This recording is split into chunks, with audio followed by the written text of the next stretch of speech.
Prehistoric archaeology is the language spoken by things, by finds. The people themselves don't speak, since they left no written texts.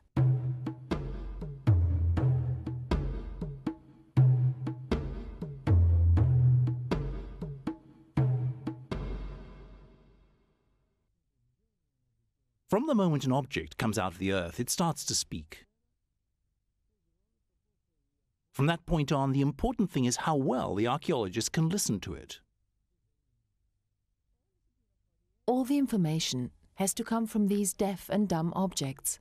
And this is the challenge. These objects are open to a wide range of interpretations.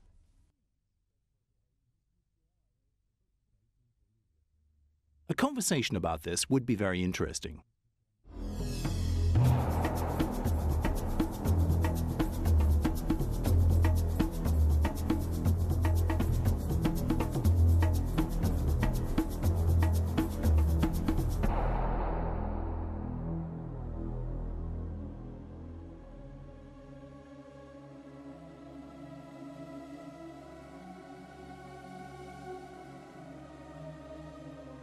But before we get to where we really can listen to the language of these deaf and dumb objects, we have to do the research.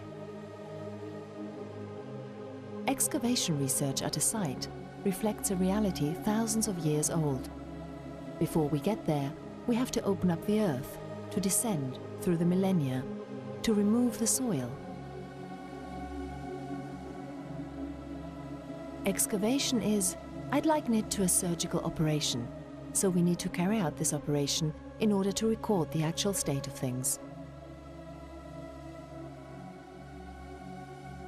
At any prehistoric excavation, things are not revealed in what one would call a narrative form. They're completely torn apart from one another. So there's the problem.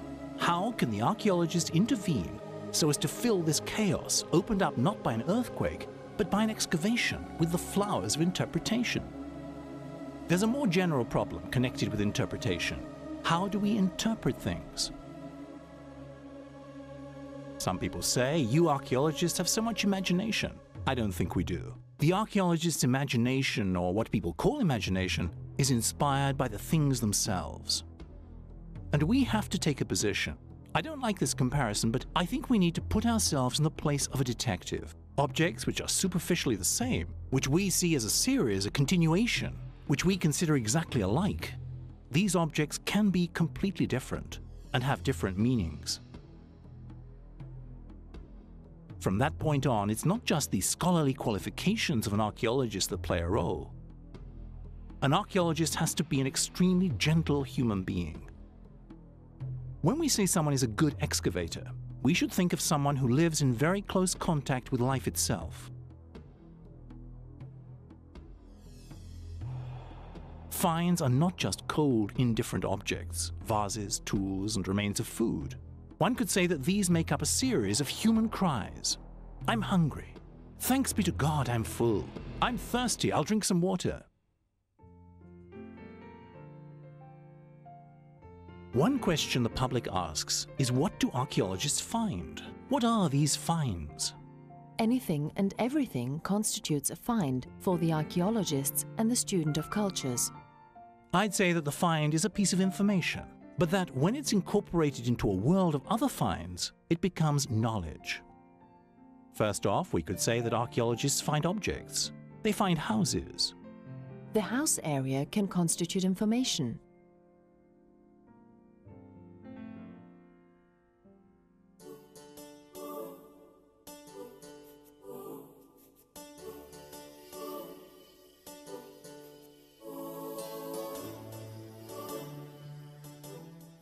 First off, people need to know that a prehistoric household, we're speaking of prehistory, is not found exactly in the form an archaeologist would like it to be.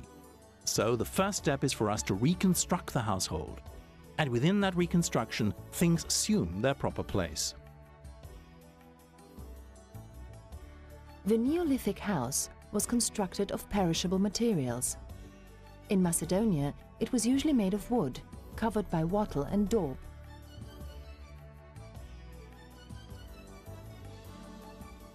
The floor's been identified. There's a small oven, 2 or 3 rooms in a row.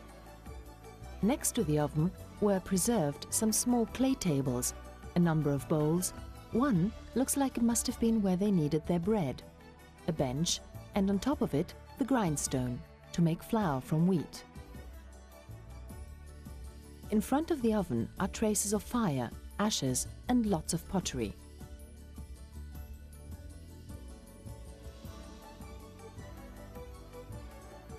This is a place where people lived, slept, ate, things like that.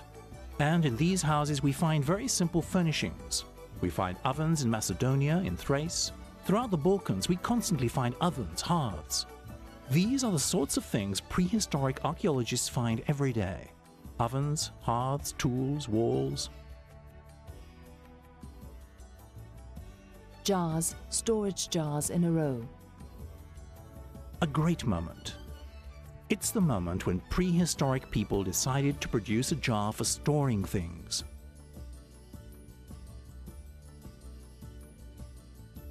This means it's the moment of surplus, which in the end led prehistoric humans to produce surpluses intentionally, either for exchange or sale. That is, I think it's when the economy starts to become commercialized.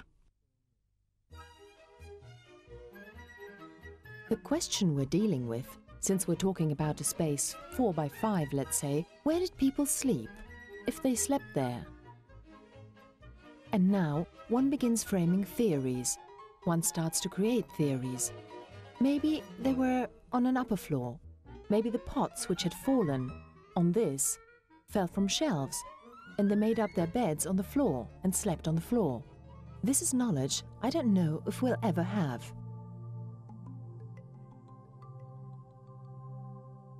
What emerges from these objects we find is that food was prepared in the house, that the house provided sustenance, because the storage vessels contain spare foodstuffs. The cooking ware provided for food preparation. They ate there and they probably slept there.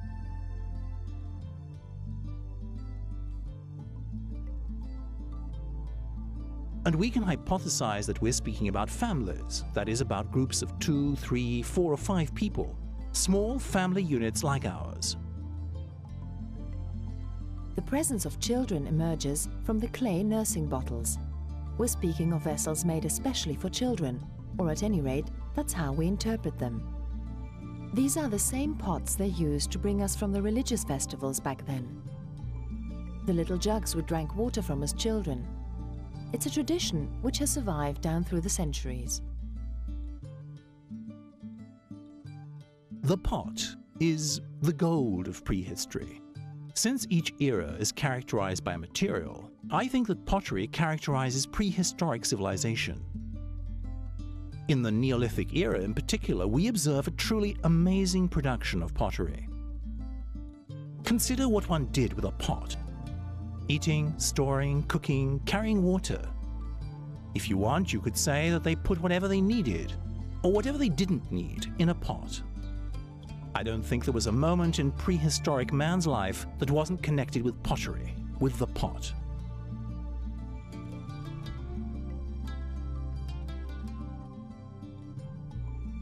So that's the inorganic materials, the hard remains, pottery, stone. All this we can lay hold of, but what about the organic remains from these cultures? I mean, all we know of a Neolithic house is the traces of its piles.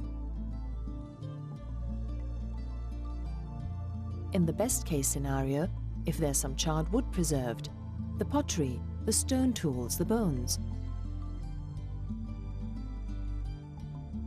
But what about the woven materials, the baskets, the ropes, the leather goods?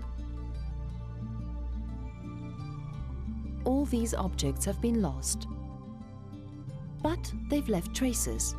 Okay, archaeology started out as the history of art and masterpieces. Now we've come to the point of identifying, in the bottom of pots, remains from the food these people ate.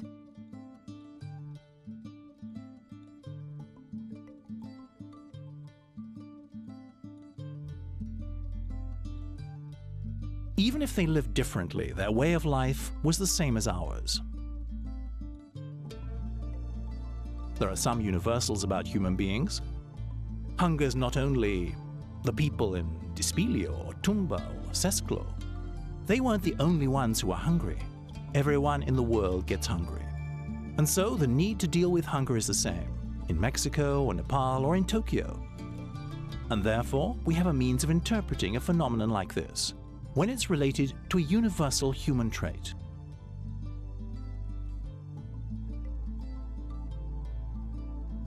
People were the same. They were just like us, with the same abilities and the same flaws. They were capable of constructing very fine tools. They were capable of building houses. They had unique technical skills. They didn't have computers, but they had other things. Things we could say were comparable, as well as impressive craftsmanship in some fields. But in contrast, they were just as foolish as we are. And they were capable of going to war for any reason or cause.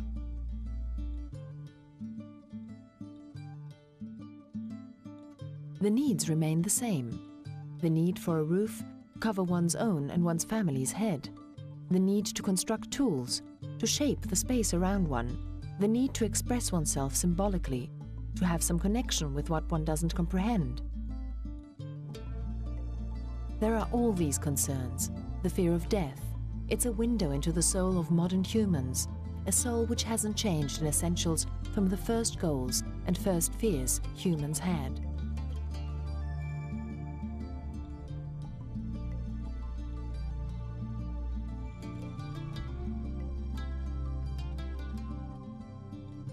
To secure food, a shelter, to comprehend the unknown, to protect themselves from the idea of death.